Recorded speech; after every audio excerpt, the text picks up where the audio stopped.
Good evening to our dear televiewers and listeners, especially to our students. You're still with me, Eloisa Joy Domingo Cruz, for tonight's episode of DepED Hour, Tele-Turuan. Tonight, we will focus on the figurative and literal meaning of words. We all use figurative language in a variety of ways every day, and without it, our communication would be pretty boring. Now let's start by looking at the definition of the term figurative language. Figurative language is a language that is used to extend meaning beyond the everyday and create more than just surface meaning. Sometimes it's not easy to grasp what figurative language is or what its function is. The easiest way to understand figurative language is to compare it to something you already do know about, literal language. Literal language is the opposite or antonym of figurative language, and it's defined as the actual dictionary meaning of a word. So literal language is the most basic meaning of words without any special interpretation. Let me show you what I mean. You can compare literal language to a very basic car. It can take you to your destination, but the journey would not be very pleasurable or exciting. In the same way, you can communicate well with basic language, but if you would like to express intense emotion or you would like to tell a really exciting or interesting story, you would use more sophisticated language in order to persuade a person you are telling the story to listen closely. To illustrate figurative language, we could go back to our car comparison, but add special features such as air conditioning, a great sound system, ladies seat, and power steering. I'm sure that you'll agree that traveling in that car would now be more exciting and comfortable. So remember, you would use figurative language to make an idea that you are communicating more interesting and special. Now that you have an idea of how figurative language compares to literal language, we can move on to the outcome of this lesson. At the end of this lesson, you should be able to identify and interpret figurative language. For you to be able to identify and interpret figurative language, you would have to understand its two main characteristics. Firstly, figurative language uses connotations that people associate with certain words to communicate ideas more effectively.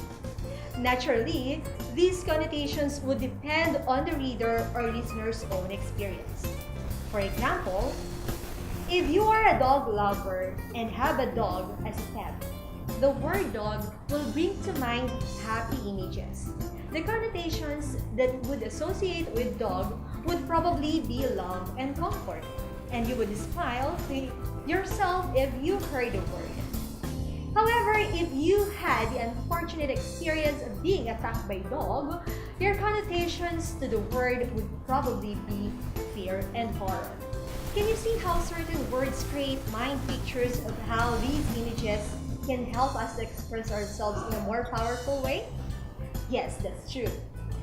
The second characteristic of figurative language is that it uses comparisons to suggest certain ideas. I'm going to try and illustrate this concept.